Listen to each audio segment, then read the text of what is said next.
ठीक है। तो उसका क्या होता था, उसका मन नहीं लगता था पढ़ाई में, तो पढ़ाई में मन नहीं लगता था उसका, मतलब तुम्हारी एज का था वो, तो उसका पढ़ाई में मन नहीं लगता था और उसने मम्मी से कहा कि मम्मी मैं पढ़ाई नहीं करूँगा और ना मैं पेपर देने जाऊँगा। तो उसकी मम्मी ने कहा कि बेटा एक बार तो कोशिश करो, एक बार थोड़ा बहुत पढ़ के और पेपर देने चले जाओ। तो मम्मी की बात मान के वो लड़का पेपर देने चला गया। अब उसने पेपर सारे दे दिए, रिजल्ट का टाइम आया तो उसके 500 में से 400 नंबर आया। वो लड़का देखकर हैरान हो गया कि क्या मैं 500 मेरे 500 में से 400 नंबर आए, तो उसको विश्वास ही नहीं हुआ। उस लड़के ने सोचा कि मैं इतना टैलेंटेड हूँ तो मैं अगर और मेहनत करूँगा तो मैं तो कुछ अच्छा बन सकता हूँ। तो उसने उसी दिन से अपनी सोच बदली, जो सोचता था कि मैं नहीं पढ़ूंगा, मैं स्कूल नहीं जाऊँगा, और उसने अपने मार्क्स देख के पढ़ना शुरू कर दिया।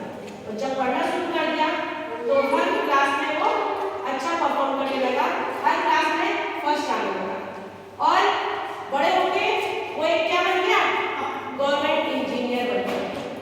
इंजीनियर बन जाने के बाद उसे अचानक अपनी मम्मी की अलमारी में एक लेटर मिला जिसमें लिखा था टीचर ने कि गलती से कुछ बच्चों का रिजल्ट जो है गलत आ गया था, जिसकी वजह से जो बच्चों के नंबर जो है क्या हो गए थे, अदल बदल गए थे। क्योंकि उस बच्चे के नंबर पता असलियत में कितने आए थे, 500 में से 140 नंबर आए थे। कितने नंबर आए थे? 140।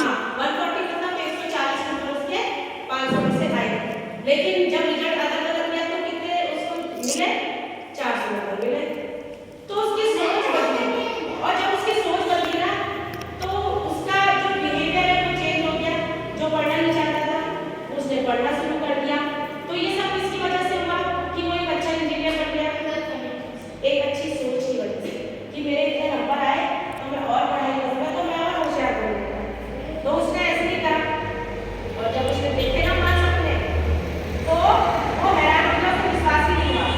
तो उसने सोचा कि एक सोच की वजह से आज मैं एक इंजीनियर बन पाया हूँ, तो यही सोच अगर मेरी नहीं आती तो आज मैं कहाँ होता, पढ़ाई नहीं करता तो कहीं मजदूरी करना होता या कुछ काम करना होता। तो इस कहानी से सीख क्या मिलती है कि हमारा जो दिमाग है जैसा सोचता है वैसा ही वक्त हमारा शरीर करने लग जाता है। यस।